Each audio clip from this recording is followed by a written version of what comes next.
Harvard University was stated to be cheaper in tuition than Cal State schools. We have an update on last week's closure of the Ross Center's basketball courts due to flooding. Students pay $130 for parking passes, and concerns over how the fees are being used are finally being addressed. These stories and more here on Pioneer Web TV News starting right now.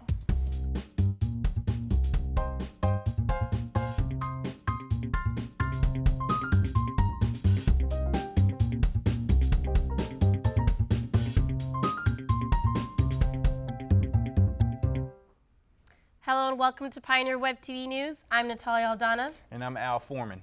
An editorial in the Los Angeles Daily News earlier this week stated that 3 California state universities in the greater Bay Area may charge their students more in tuition than the prestigious Ivy League Harvard University. Increasing costs to attend classes at CSUs have become the catalyst for several student-initiated protests in recent months. Based on a family of 4 with an income of $130,000 annually, it costs nearly $7,000 more for a first-year freshman to enroll at a CSU compared to student attending Harvard University. It is reported that Harvard utilizes a ranging tuition scale, which charges richer families more to offset fees for students from middle and lower class families. The California State University system has falsely claimed to receive a 2012 Sunshine Award, which recognizes the most transparent government websites in the nation, as reported by Watchdog. The CSU system tweeted, "CSU wins 2012 award for the most transparent government website" on March 12th. However, the next day the link was no longer available. Sunshine Review, the national nonprofit organization that sponsors the annual awards, confirmed to CalWatchdog.com that it would be impossible for the state's public college system to win a Sunshine Award, stating, quote, "We do not grade state universities or colleges at this time, so it would be impossible for Cal State to have won an award," said Diana Lopez, senior editor of the Sunshine Review. The CSU system has not released a statement for the error. After the break, we'll take a look at parking costs and how a building closure is affecting students.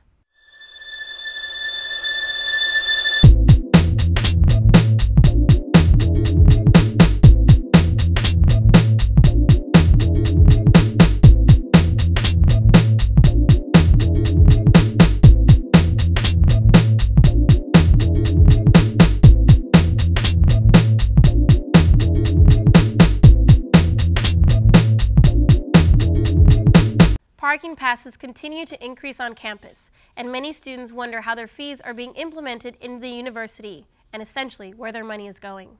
Pioneer Web TV reporter Stephen Chu has the story. This is Stephen Chu for Pioneer Web TV News, and I'm reporting in the CSU East Bay parking lot, where students pay $130 per quarter to park here. The real question is, where does the money go? So do you think that the parking passes are just way too much these days? Yeah, definitely. I think it's definitely gone up.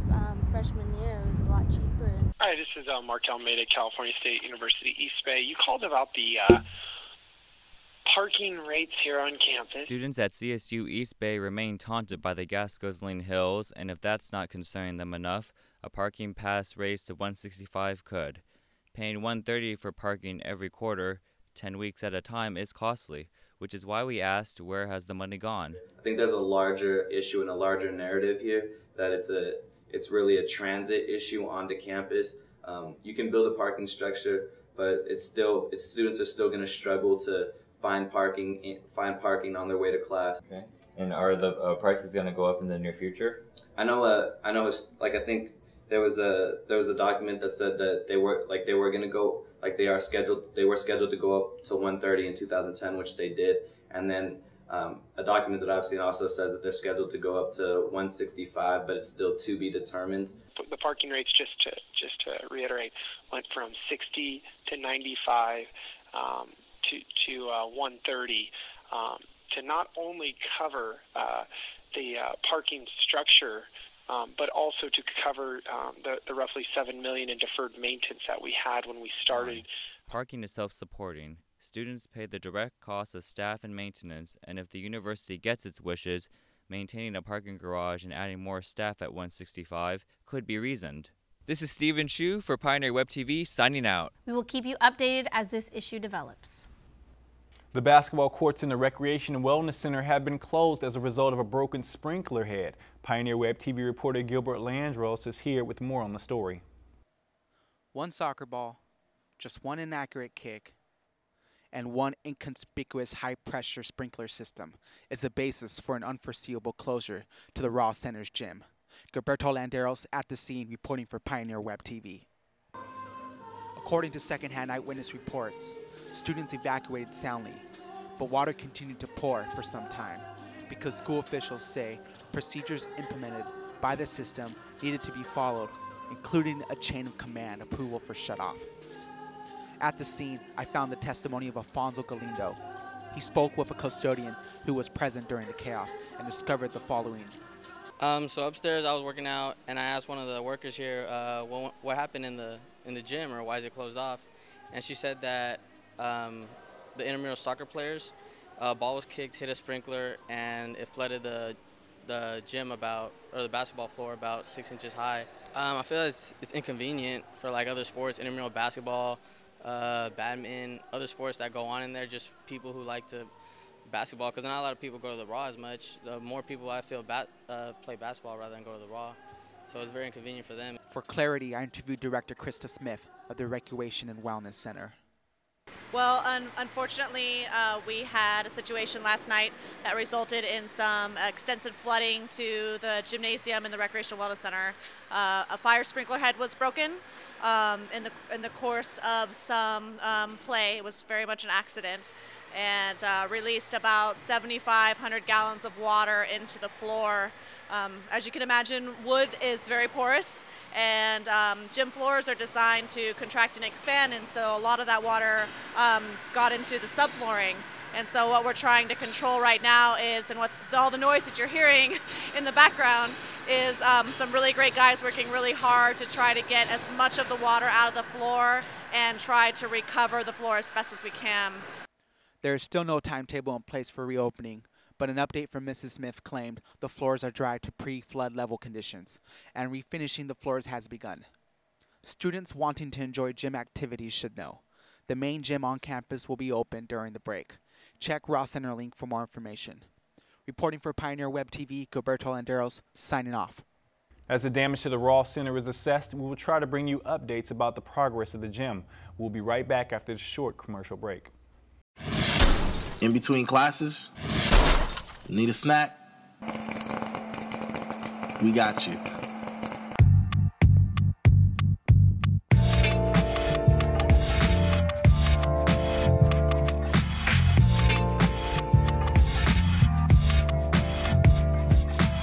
Get a coupon to try a small bag for free at the bookstore. Curtis Jammin' Kettle Corn.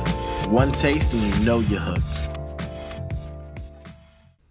In accordance with Women's History Month, Cal Cities Bay celebrated through a notable professor who spoke about the struggles of women in history, and specifically the event of the Shirtwaist Fire. Pioneer Web TV reporter Ladayo Mitchell has this story. On March 8th, Professor Gerald Hennon held a speech explaining the history and tragedies women faced in America. Here's a photograph of the fire escape, softened by the fire's heat. What gave you the idea to do this event honoring women? Well, I think the Shirtwaist Factory fire was a turning point, not only for industrial America, but I also think for women's history as well. For example, the strike that preceded the fire was the first strike involving thousands of women in industrial America up to that time. And what they wanted were decent wages, decent working conditions, a safe environment. And given the fact that this happened a century ago, that I think it was important to bring this event to light once again. How do you like the event that just took place? I thought the event was a great event. I thought it was a great way to show how women were exploited 100 years ago. You know, people don't talk about it anymore, but it's something that we need to bring to people's attention. So overall, I thought it was a great event, and I loved it, and I hope we have more events like this in the near future. This is Ladayo Mitchell with Pioneer Web TV signing out. Professor Gerald Hennig is an award-winning speaker, winning the Cal Cities Bay Outstanding Professor Award and other lecturing honors for his rhetorical style. Finals are upon us as this winter quarter wraps up. Pioneer Web TV reporter Sherlyn Santos tells us how the student community is prepping for final exams. With finals around the corner, I'm here at Cal State East Bay to find out how students are preparing for their last test of the quarter. After a long-awaited winter, finals is in full swing. East Bay students have brought out the books, the pencils, and the papers to take in some last-minute cramming. So how are you preparing for finals? Well, for the finals, me and my classmates, we have been putting our notes together. We've actually divided sections, and we're getting together on Saturday to study them. And each person is in charge of teaching the other people each of their sections that they're in charge of. So what have you been doing to prepare yourself for finals? Just trying to pay attention in all my classes, take good notes, stay caught up on the reading, that kind of thing. Well, I'm a natural procrastinator like everyone else, so right now I haven't done anything. So I'm pretty much going to wait till the last minute. I feel like I perform better when I have more stress on me, I guess. That works. So what are you doing to not prepare for finals? Been playing a lot of Call of Duty, exercising, and watching The Walking Dead. For students who need help, Cal State East Bay offers a variety of centers for tutoring and quiet places to study, such as SCA, the Student Center for Academic Achievement, which is located on the second floor of the University Library. And for the others who plans to wait till the last minute, Starbucks is just outside around the corner. Hoping that Cal State East Bay students do well on their finals, I'm Sherlyn Santos signing out for Pioneer Web TV. Finals week is March 19th through the 25th, and the spring quarter resumes April 2nd. Up next, Charlie Kennewick will be here to give us all the Pioneer sports updates.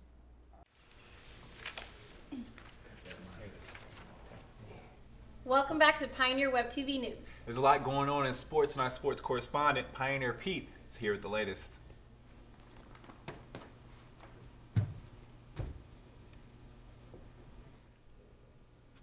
Louder, please. Sorry, man. I don't think this is going to work out. I'm sorry.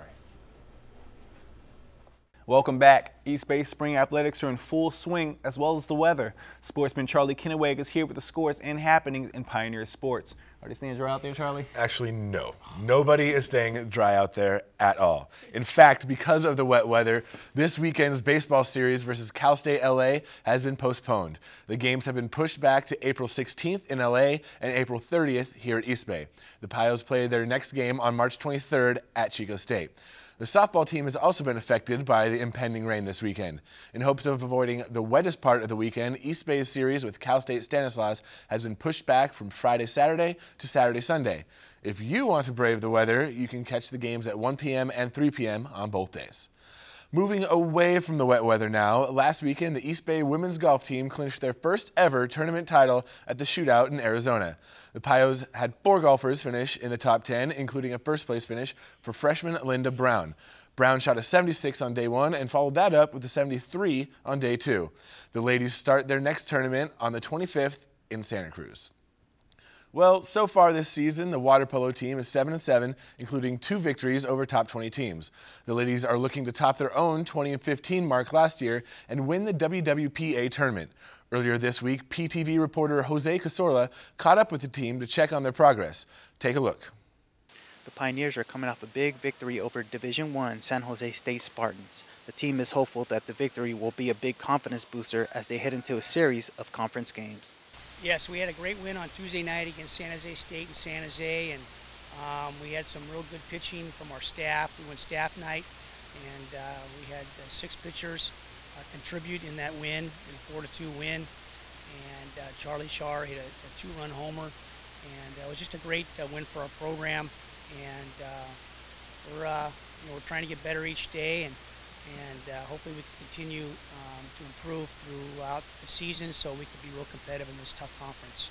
Center fielder Brett Hall feels the victory over the Division I team has given the Pioneers some needed confidence as they head into conference play. That boosts the morale of our team. It helps us be confident in conference. You know, we're feeling that we could put away more teams, feeling that we could do the impossible if we just come together as a team. We just show up every day, keep on working hard, by the end of the season when we look up, we'll be there. The Pioneers have lost a handful of one-run games, but Coach Ralston believes with the team's hard work, they can hopefully turn things around. As of right now, we're 2-7 in conference, and out of the 9 games we played, 6 have been by 1 run. So we've won 2 of those 1-run games and lost 4. We've been very, very competitive in all our conference games. We feel like we're getting real close to being a real good ball club. This is our first year as a staff, and we are definitely learning about the conference, and it's been a real challenge for us, but we've been real competitive. We're happy about how competitive we've been playing. We just need a little bit more to get over the hump, but we're in every ball game. The kids are playing very hard, and can't ask enough about their effort, and we just hope to continue to improve and hopefully win more 1-run games. Next week, the Pioneers will take on conference opponent Cal State Stanislaus. For Pioneer Web TV, this is Jose Cazorla. Back to the studio. The Pios play on Friday versus Fresno Pacific. So, Al, Natalia, East Bay Sports rolls on. Even through a week-long rainstorm, it cannot be stopped. It can be slowed down a little, but it cannot be stopped. That's a good thing. It's probably a good way to wind down. Finals coming up, taking a game or two. The weather improves. Definitely. I'm ready to watch some sports and not think about school anymore. Yeah. And definitely a nice little vacation for everyone. Thank you, Charlie. That concludes another show for us here at Pioneer Web TV News. Thank you for tuning in with us every week. I'm Natalia Aldana. And I'm Al Foreman. Have a great spring break, and we'll see you here soon.